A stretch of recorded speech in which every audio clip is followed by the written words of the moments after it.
여러분, 우리가 광고를 통해서 확인하신 것처럼 우리 교회가 7월 12일부터 답은 뭐다? 네, 답은 성령 충만이다 라는 주제를 가지고 성령 부흥성회를 준비하고 있습니다.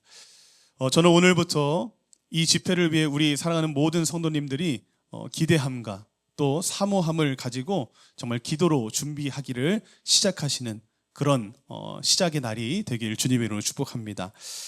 여러분, 준비하는 자와 준비하지 않는 자의 결과는 다를까요? 똑같을까요? 이거 어려운 질문입니까? 제가 항상 평소에 하던 질문대로 하겠습니다. 여러분, 준비하는 자와 준비하지 않는 자의 결과는 다를까요? 무지하게 다를까요? 네, 무지하게 달라요. 준비를 하느냐 안 하느냐는 그 결과를 바꿀 수 있는 줄로 믿으시길 주님의 이름으로 축복합니다. 기름이 준비된 여인과 기름을 준비하지 못한 여인과 그 결과가 달랐던 것처럼, 여러분, 엊그제부터 전 세계적인 축제가 시작됐어요. 뭐가 시작됐죠? 네, 월드컵이 시작됐죠. 월드컵도 이 4년이라는 시간 동안 얼마나 철저하게 잘 준비했느냐, 준비하지 않았느냐에 따라서 그 결과가 달라질 줄로 믿으시면 아멘 하시기 바랍니다. 저는 이번 집회가요, 이번 성령 부흥성회가 그냥 단순히 좋은 집회로 끝나지 않았으면 좋겠어요. 그냥 단순히 말씀이 좋았어, 은혜가 있었어, 좋은 시간이었어 말하는 정도의 그런 집회 정도로 끝나지 않았으면 좋겠습니다. 왜냐하면요, 제가 생각했을 때 지금 우리에게 정말 필요한 것은 그냥 단순히 좋은 집회가 아닙니다. 지금 우리에게 필요한 것은 무엇이냐? 단순히 좋은 집회가 아니라 강력한 성령의 역사가 저와 여러분들에게 또 우리 교회에 필요한 줄로 믿으시길 주님의 이름으로 축복합니다. 단순히 좋았어 라고 정도로 말하는 그런 집회가 아니라요, 우리에게 지금 필요한 것은요, 우리 동행하는 교회에 필요한 것은요, 강력한 성령의 충만함이 필요하다는 것을 인정하시면 아멘 하시기 바랍니다. 지금 우리에게 필요한 것은요, 그 어떤 것보다도 강력한 성령의 역사가 지금 우리에게 필요하다라는 것입니다. 왜입니까? 왜 우리에게 성령의 역사가 필요합니까? 왜 우리에게 다시 한번 강력한 성령의 충만함이 우리에게 필요한 것입니까?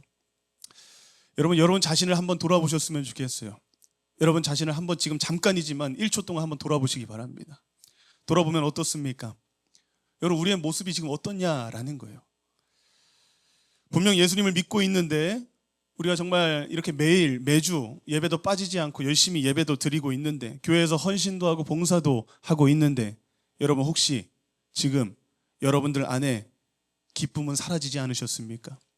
우리가 열심히 신앙생활을 하고 있어요. 열심히 예배는 드리고 있어요. 그런데 어느 순간 지금 여러분들을 지금 돌아보니까 어떻습니까? 정말 감사함으로 그것들을 감당하고 계십니까?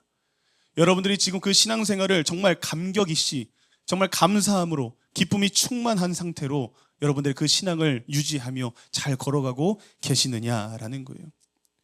여러분, 요즘 여러분들의 속을 들여다보면 어떻습니까? 정말 여러분들은 지금 하나님께서 주시는 그 평강이 여러분들 속에 가득하십니까? 아니면 걱정이 더 많으십니까? 지금 여러분들은 여러분들 안에 주님께서 주시는 소망이 가득합니까? 아니면 염려가 가득합니까? 지금 여러분들의 속이 지금 어떻냐라는 거예요. 여러분, 정말 여러분들 안에 감사가 충만합니까? 아니면 한숨만 푹푹 내쉬고 있는 그런 모습이 여러분들에게 있습니까? 예수님을 믿는다라고 하지만, 우리가 구원받았다라고 고백은 하지만 전혀 예수 믿는 자로서의 그 은혜는 누리지 못하면서 살고 있고, 전혀 구원받은 자로서의 그 모습이 우리의 삶 속에서 나타나지 않고 있지는 않냐라는 것이죠. 그런 모습이 우리에게 지금 있다라면 감사와 기쁨이 아닌 염려와 불안과 한숨만 깊은 그런 삶을 살고 있고, 신앙생활은 하고 있지만 기쁨과 감사가 아니라 여전히 불평과 불만만 가득한 그런 모습으로 우리가 신앙생활을 하고 있다면, 지금 우리에게 여러분 필요한 것은 무엇일까요? 지금 우리에게 정말 필요한 것은 무엇이냐? 그냥 더 좋은 환경이 생기기가 우리에게 더 필요한 것인가? 우리가 더 많은 물질이 생기는 것이 더 필요한 것인가? 아니면 더 좋은 조건으로 우리의 삶이 바뀌는 것이 더 중요한 것인가? 아니요. 여러분, 지금 우리에게 필요하고 여러분들에게 정말 중요한 것은 무엇이냐? 살아계신 하나님을 다시 한번 경험하는 것인 줄로 믿습니다. 여러분들에게 정말 필요한 것은 무엇이냐? 다시 한번 여러분들 안에 그 살아계신 하나님께서 임재하시고 강력한 성령의 역사를 경험하고 여러분들이 다시 성령의 사람으로 붙들리게 되는 것, 그것이 지금 저와 여러분들에게 또 우리 동행하는 교회에 필요한 모습인 줄로 믿으시길 주님의 이름으로 축복합니다. 살아계신 하나님을 다시 한번 직접적으로 경험하는 그 성령의 충만이 우리의 신앙을 다시 활력 있게 만들 거예요. 그 살아계신 하나님을 다시 한번 경험하는 그 경험이 여러분들의 신앙을 다시 살아나게 될 줄로 믿으시길 주님의 이름으로 축복합니다. 우리에 있는 모든 염려와 걱정과 슬픔과 불안을 우리가 바꿀 수 있는 진짜 유일한 비결은 무엇이냐? 여러분들이 다시 한번 성령의 충만함을 받을 때, 다시 한번 하나님의 강력한 그 역사를 경험하게 될 때 여러분들 안에 있던 그 모든 걱정과 염려와 불안과 슬픔은 기쁨과 소망과 감사와 감격으로 바뀌게 되는 그 놀라운 역사가 임하는 줄로 믿으시길 주님의 이름으로 축복합니다. 이번 성령 부흥성회가 그런 부흥성회가 됐으면 좋겠습니다. 저는 그렇게 기도하며 그렇게 기대하며 기다리고 있습니다. 여러분들도 이번 성령 수양회를 통해 성령 부흥회를 통해서 여러분들 안에 다시 한번 이 하나님께서 허락하시는 이 새로움이, 이 회복됨이 여러분들 안에 다시 한번 시작되는 그 출발점이 이번 성령 부흥성회가 되시길 주님의 이름으로 축복합니다. 자, 그렇다면 여러분, 우리의 소원은 뭡니까? 이거 몇 번을 해야지 이렇게 한 번에 나올까요? 자, 우리의 소원은 뭡니까? 네, 우리의 소원은 성령 충만이잖아요.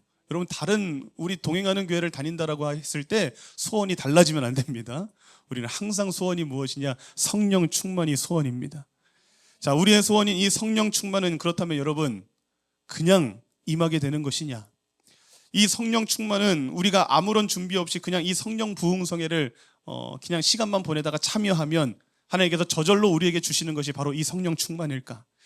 사도행전에 기록된, 오늘 성경에 기록된 이 오순절날 마가의 다락방에 임했던 이 성령 충만은 여러분 과연 그냥 임했던 것일까? 아무런 준비 없이 그냥 일어난 사건일까? 여러분 그렇습니까?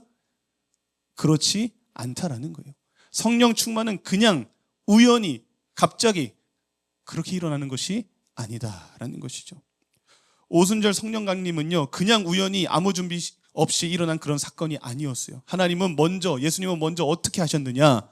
자, 따라합니다. 사람들을 준비시키셨습니다. 사람들을 준비를 시키셨다는 거예요. 하나님은 이 성령을 주시기 위해서, 이 성령의 충만함을 주시기 위해서 사람들을 준비시켰어요. 그리고 오늘 본문은요, 성령을 받기 위해 제자들이 가장 먼저 준비해야 됐던 것이 무엇인지에 대해서 말해주고 있는 그런 본문이라고 할 수 있습니다. 저는 오늘부터 이 성령 부흥성회까지 이 남은 이 한 달 남짓의 이 기간 동안 우리가 어떤 준비를 해야 될지를 좀 나눴으면 좋겠어요. 이 성령 부흥성회를 통해서 우리가 정말 성령 받기 위해서, 성령의 충만함을 다시 한번 누리기 위해서 우리가 정말 준비해야 될 것이 무엇인가?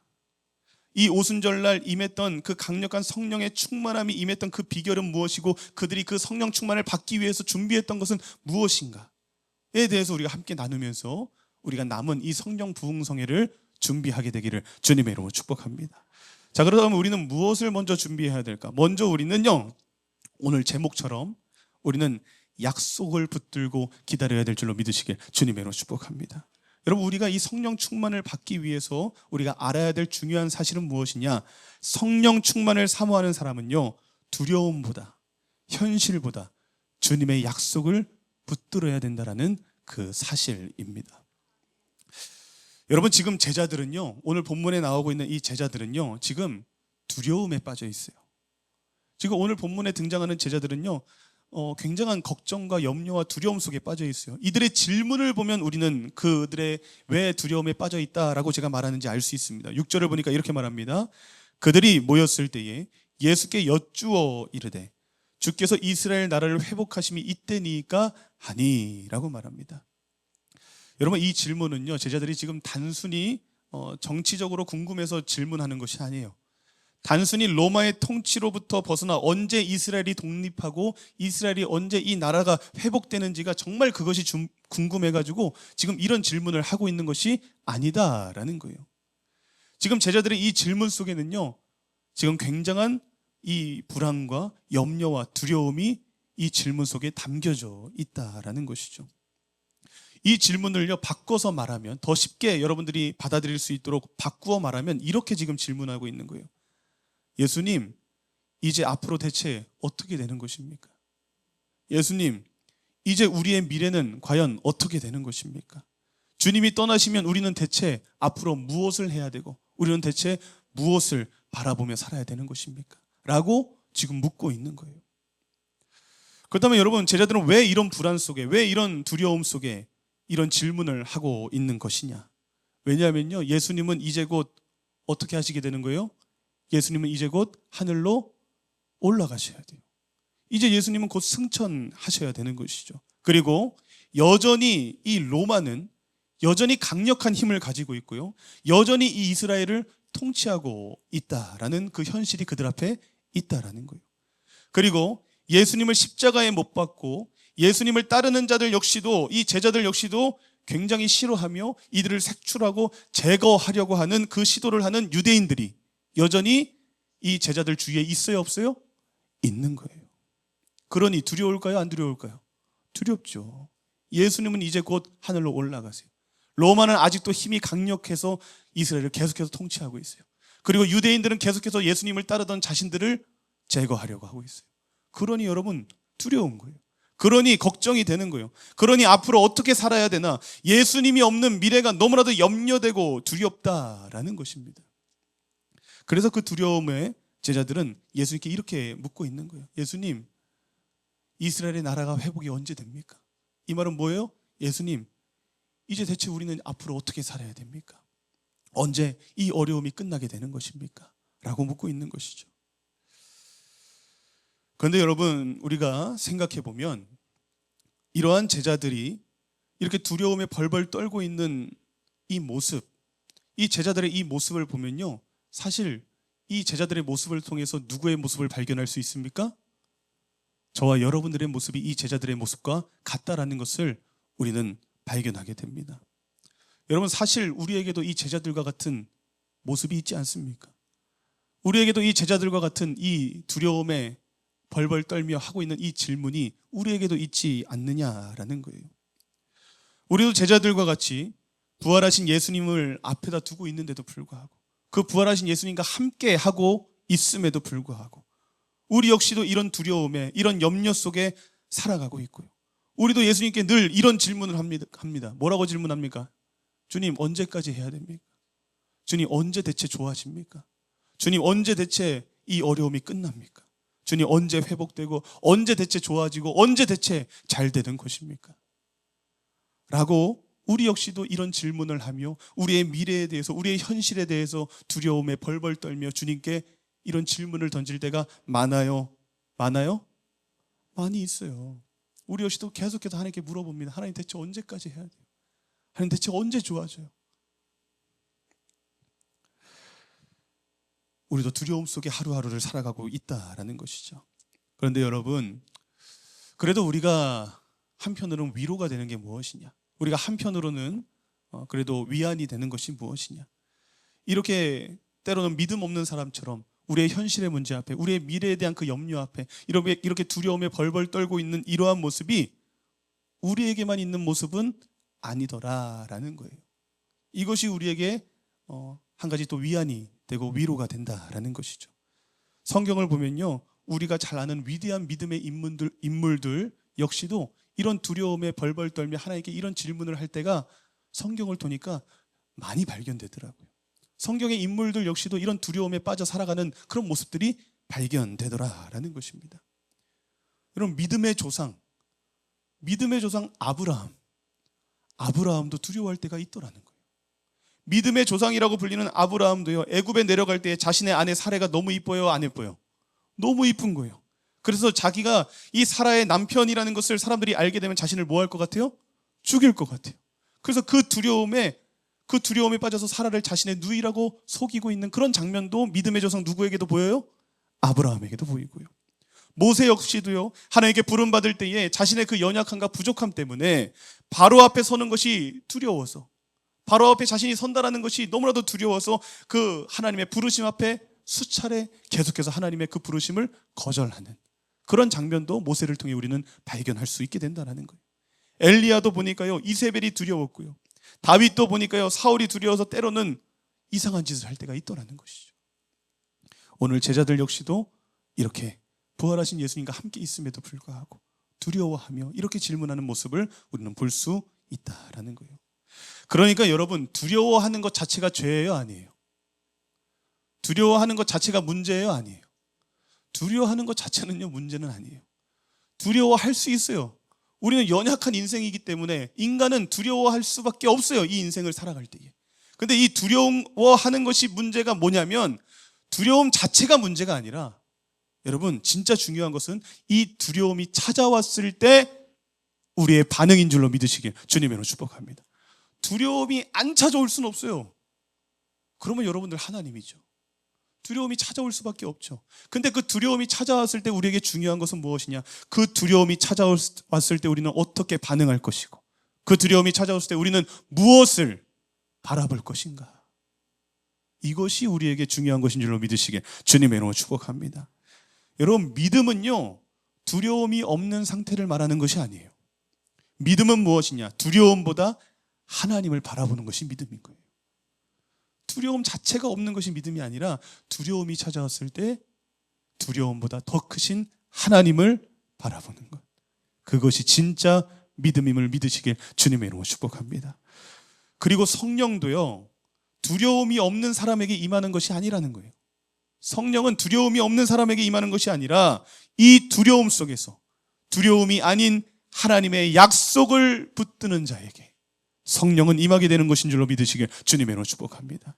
그 두려움과 그 염려 속에, 그 두려움과 염려를 붙드는 것이 아니라 하나님을 바라보고 하나님의 약속을 붙드는 인생, 하나님의 말씀을 붙드는 인생 가운데에 성령은 임하게 된다.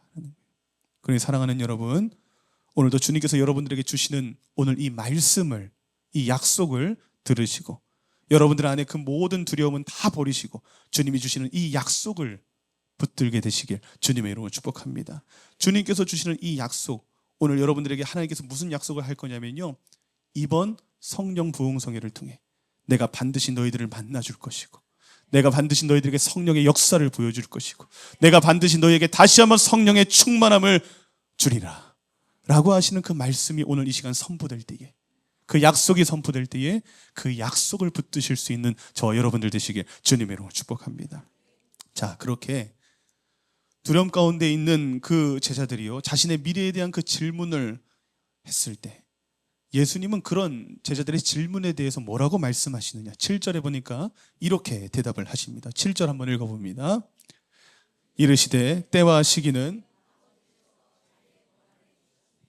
너희가 알 바 아니요. 아멘. 여러분, 제자들은요, 자신 앞에 닥쳐있는 그 현실의 문제를 예수님께 물었습니다. 주님, 언제까지 이렇게 살아야 됩니까? 이렇게 물었어요. 그런데 예수님은요, 그런 제자들의 질문 앞에 직접적으로 답을 주시지 않더라라는 거예요. 그들이 지금 당장 궁금한 그 현실의 문제에 대해서 예수님은 답을 주셔요, 안 주셔요?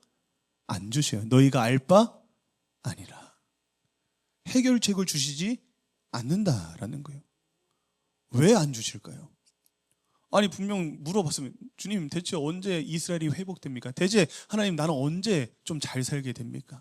이렇게 물어보면 그 질문에 대한 답을 주시면 좋은데, 예수님은 직접적인 그 답을 주시지 않는다라는 거예요. 왜 그럴까? 여러분, 주님은요, 문제에 대한 그 해답보다 항상 우리에게 먼저 그 해답을 주시기 전에 먼저 주시는 것이 있다라는 거예요. 하나님 먼저 항상 우리에게 뭘 주시느냐? 말씀을 주시는 줄로 믿습니다.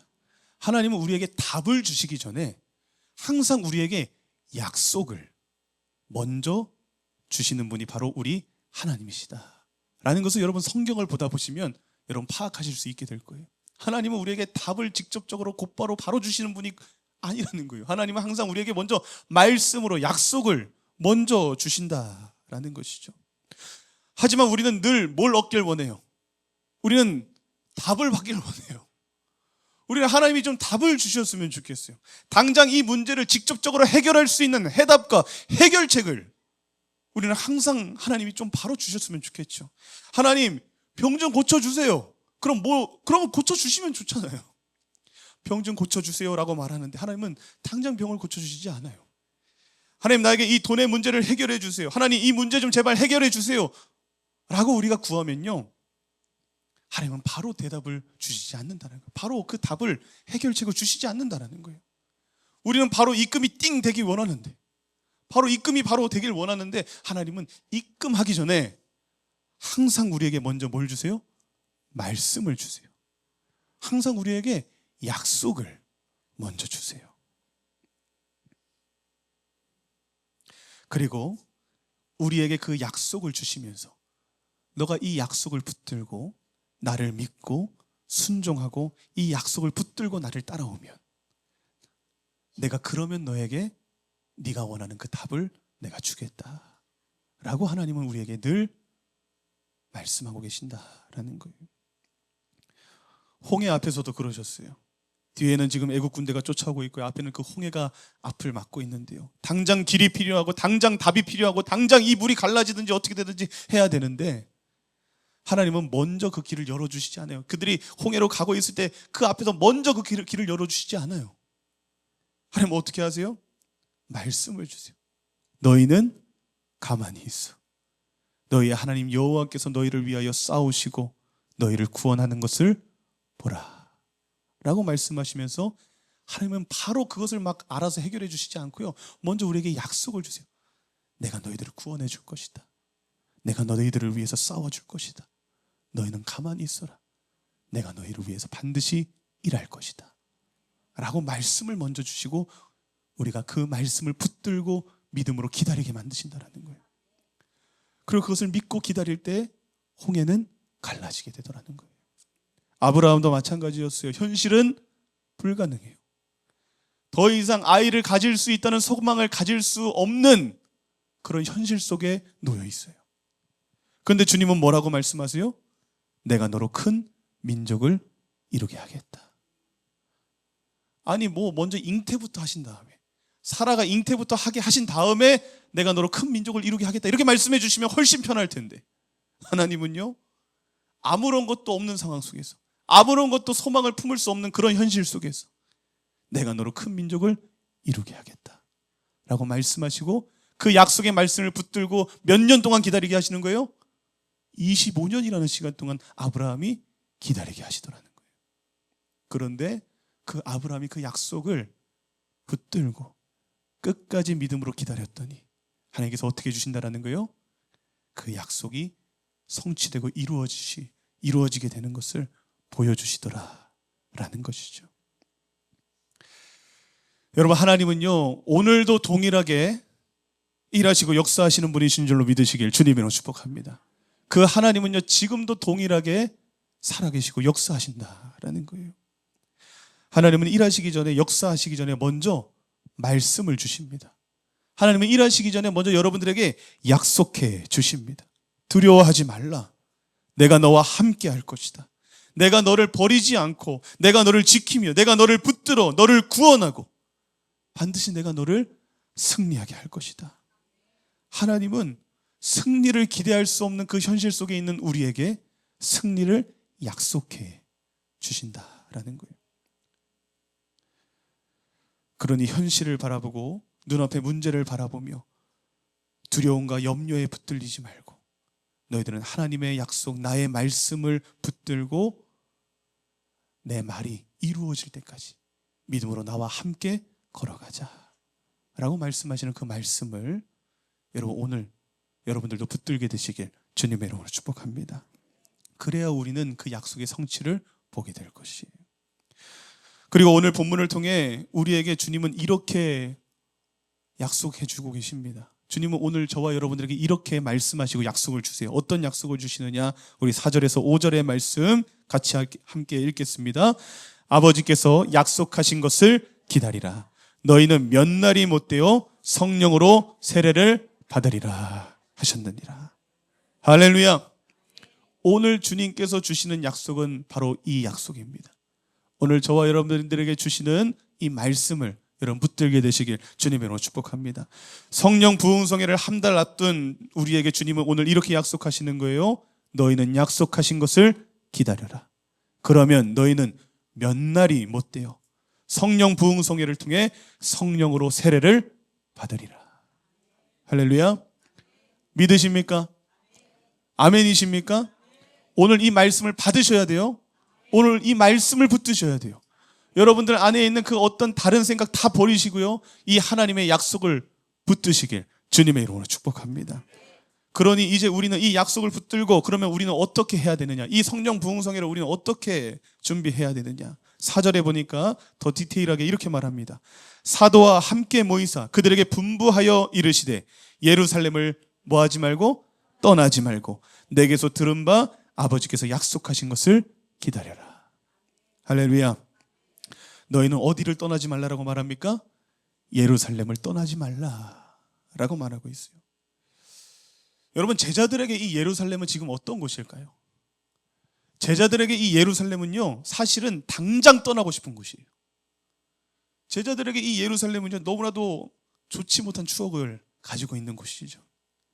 제자들에게 이 예루살렘은요, 너무 위험한 곳이에요. 예수님이 잡히시고 십자가에 달려 죽으신 곳이고요. 여전히 종교 지도자들은요, 예수님을 따르는 자들을 색출하고 있고, 그 예수님을 따르는 자들이 잡히면요, 그들의 목숨은 어떻게 될지도 모르는 너무나도 위험하고 너무나도 두려운 곳이 어디예요? 바로 이 예루살렘이죠.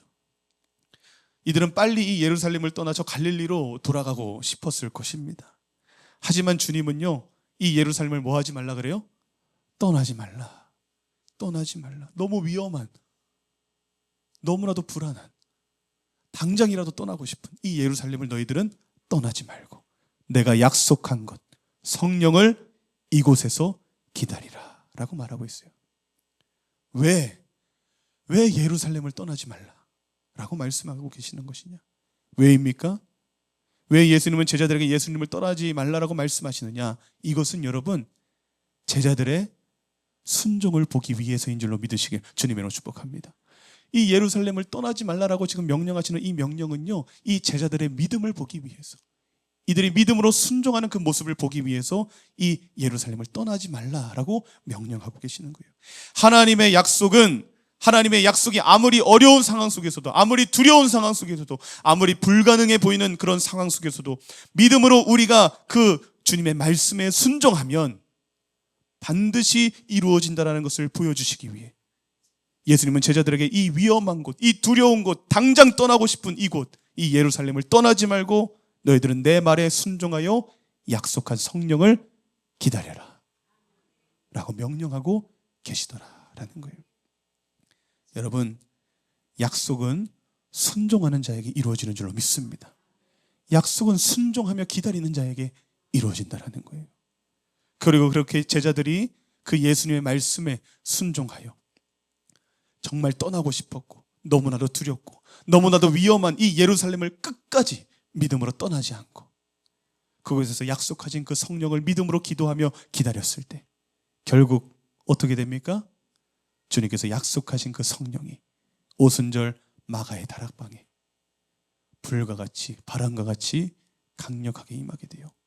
제자들은 비로소 성령의 사람으로 거듭나게 된 줄로 믿으시길 주님의 이름으로 축복합니다. 그러니 사랑하는 여러분, 이번 성령 부흥성회까지 남은 기간 동안 우리는 이 부흥회를 어떻게 준비하며 우리는 어떻게 이 부흥성회를 기다려야겠습니까? 우리는 주님께서 우리에게 약속하신 그 약속의 말씀에 순종하여 그 약속에 붙들려 그 믿음을 가지고 주님을 그 약속이 이루어질 때까지 우리는 믿음으로 이 성령 부흥성회를 기다려야 될 줄로 믿으시길 주님의 이름으로 축복합니다. 이번 부흥회도 왠지 여러분 그런 생각이 드실 수 있어요. 왠지 은혜 받지 못할 것 같은 마음이 들 수 있어요. 왠지 부흥성회를 한다라고 해도 전혀 기대가 안 되실 수도 있어요. 아무리 성령 부흥성회를 할지라도 내가 무슨 성령 충만이야. 한 번도 경험하지 못한 거. 이번에도 그냥 시간만 채우다가 지나가겠지. 이번에도 나는 성령 받지 못할 거야. 특별하겠어? 그냥 평소에 예배를 드리는 거랑 비슷하겠지. 이런 부정적인 생각이 드실 수도 있어요.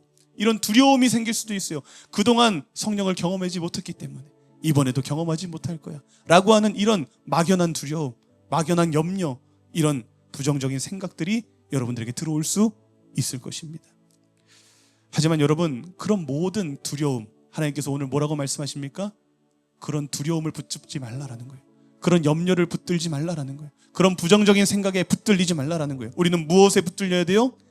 하나님의 약속의 말씀에 붙들려야 될 줄로 믿습니다. 그런 모든 부정적인 생각, 그런 모든 그런 두려움, 그런 염려 다 버리시고 무엇을 붙들어야 돼요? 하나님의 약속의 말씀을 붙드시길 주님의 이름으로 축복합니다. 내가 이번 성령 부흥성회를 통해 너를 반드시 만나줄 것이다. 내가 반드시 너희들에게 몇 날이 못되어 성령의 세례를 부어줄 것이다. 야고 말씀하신 그 약속하신 그 주님의 약속을 여러분 붙드시기 바랍니다. 그 약속을 붙들고 우리는 이 성령 부흥성회를 기다려야 돼요. 성령은 약속을 붙들고 믿음으로 순종하여 예루살렘을 떠나지 않는 자에게, 이 예루살렘은 어떤 자리입니까? 기도의 자리예요. 이 기도의 자리를 떠나지 마시고, 예배의 자리를 떠나지 마시고, 여러분들이 있는 그 주님을 바라보는 그 자리를 떠나지 마시고, 정말 성령 받기를 간절히 사모하며 그 약속의 말씀을 붙들고 기도하며 기다리는 자에게, 이번 성령 부흥성에는 여러분들에게 놀라운 인생의 변화를 가져다주는 성령 충만의 역사가 나타나게 될 줄로 믿으시길 주님의 이름으로 축복합니다. 간절히 소망합니다. 그 준비를 위해, 그 준비를 여러분들도 철저히 하셔서 이번 성령 부흥성회를 통해 이 자리에 오순절 마가의 다락방에 임했던 강력한 성령 강림의 역사가 2000년이 지난 지금 다시 재현되게 될 주님의 이름으로 축복합니다.